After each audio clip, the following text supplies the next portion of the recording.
avant tout, pour vous donner de l'appétit, de l'allant, de l'enthousiasme, dans un des sites les plus incroyables de cette côte de la Gironde. Ah, je sais que tu aimes cet endroit. Ah non, mais c'est bouleversant. C'est vrai que j'avais envie de vous faire rêver ce matin pour débuter cette deuxième semaine ici à Royan. Nous allons partir dans un endroit dont la dangerosité a fait sa réputation. Ça a été un cimetière marin qui est au milieu de l'océan parce que c'était extrêmement dangereux de naviguer à cet endroit. Des ermites se sont installés là-bas il y a très très longtemps pour allumer des feux, pour signaler aux marins qu'il y avait un banc de rochers. Et puis un jour, un roi a décidé d'y construire un phare. Ce roi, c'est Henri III, 1582. Le phare, il est fini en 1611 sous Louis XIII. Je veux bien sûr vous emmener dans le plus vieux phare d'Europe. Son nom, c'est Cordouan. 7h30 au port du Verdon-sur-Mer. Le réveil a été plus matinal que d'habitude pour Franck. Cet architecte supervise la rénovation du mythique phare de Cordouan. Ce matin, il est pressé car ici, c'est la marée qui décide de sa journée. L'approche du phare est conditionnée effectivement par les horaires de marée puisqu'on ne peut l'approcher qu'à marée basse. Et aujourd'hui, la marée basse est à 9h du matin, donc il faut partir un peu en avance pour que le bateau puisse nous déposer là-bas à marée basse.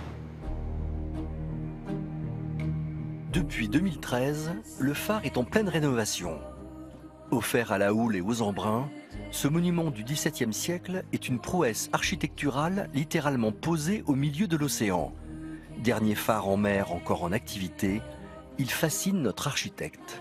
C'est un joyau architectural parce que vous allez voir la qualité du travail qui a été fait au XVIIe siècle pour réaliser effectivement en plein milieu de l'estuaire un Versailles de la mer.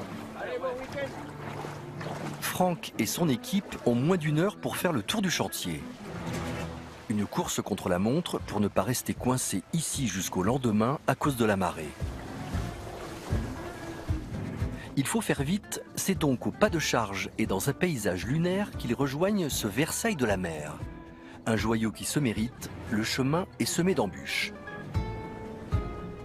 Après 15 minutes de marche, ils rejoignent enfin les ouvriers qui travaillent sur place. Un chantier à part. Pour l'approvisionnement, c'est un petit peu compliqué.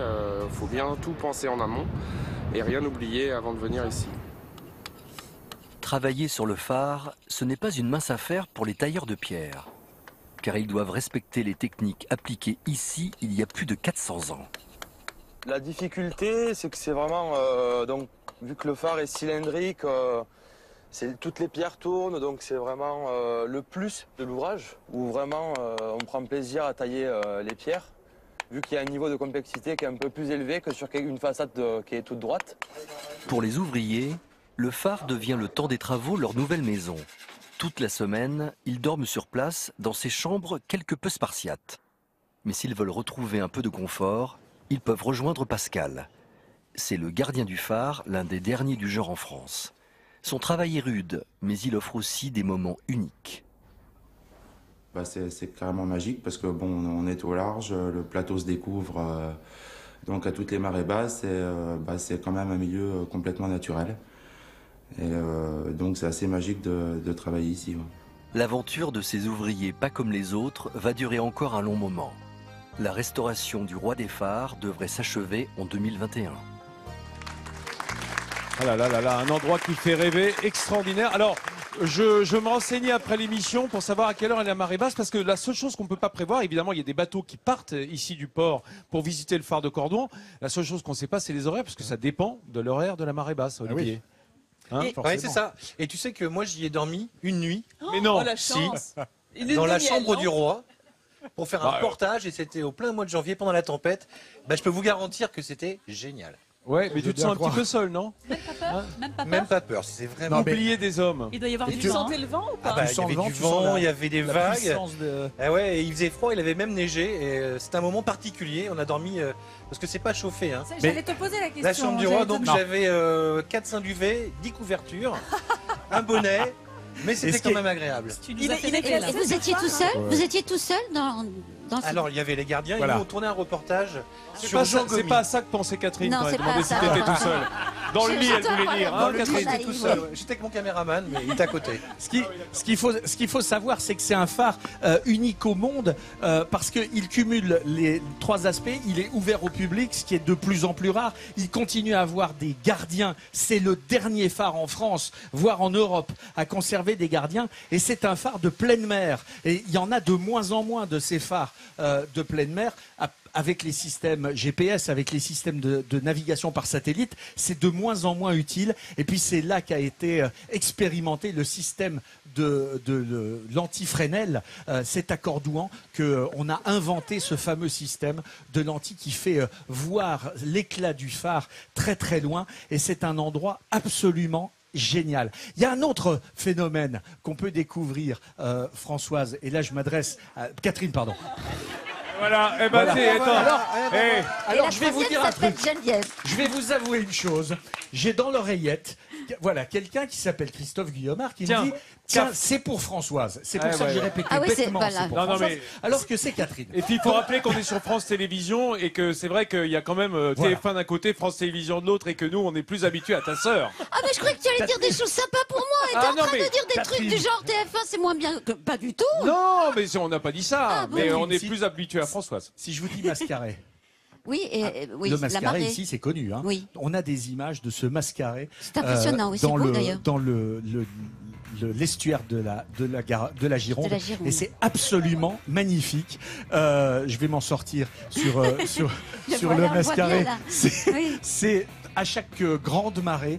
Et à chaque fois, il y a des surfeurs qui veulent profiter de cet endroit, de cette vague, vague incroyable, parce que c'est un phénomène totalement hallucinant. Et puis, je voudrais qu'on parle justement de ce phénomène de la météo, parce que aujourd'hui, on pense que la météo, c'est que des satellites, c'est que des données qui arrivent par ordinateur.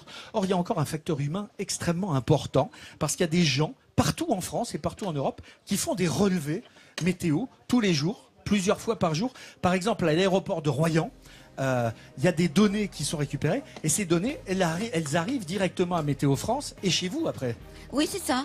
Mais parce que pour faire un bon bulletin météo, il faut d'abord observer et ensuite prévoir. Et plus on a d'observations, mieux on peut prévoir. Il ne faut pas oublier non plus que la météo est une science inexacte. Pour encore quelques siècles. Il faut être très humble quand on présente la météo parce qu'on a quand même une chance sur 5 ou 6 de se tromper.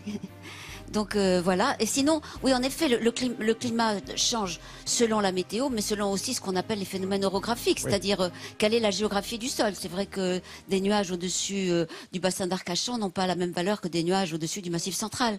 Donc l'effet orographique est aussi très important, et c'est vrai que la particularité de cette Gironde est formidable, quoi. Catherine, je le disais tout à l'heure en préliminaire, 28 ans de météo. Yes, tu as vraiment vu les choses évoluent de façon incroyable. Parce qu'aujourd'hui, avec la modélisation, on a une précision à 2-3 jours. On n'hésite plus à donner les météos de la semaine. Mais c'est pour ça que la météo est toujours et même de plus en plus populaire. C'est parce que les gens se sont rendus compte qu'en effet, les prévisions étaient de plus en plus justes. Pas tout le temps, mais presque tout le temps. Voilà, il y a une part d'impondérable. Hein, le mystère de les nuages, comme ils sont beaux, Vincent. Ah, mais j'adore. Ce sont des cumulonimbus. Non, des cumulus, tout simplement. Des cumulus, ah bon, d'accord. Ah mais je respect. Météo à la carte, c'est pas pour toi encore. Non, on embrasse Laurent et Marine. S'ils nous entendent. Voilà. Pourtant j'ai bossé mon truc, hein, mais j'y ai cru jusqu'au dernier moment.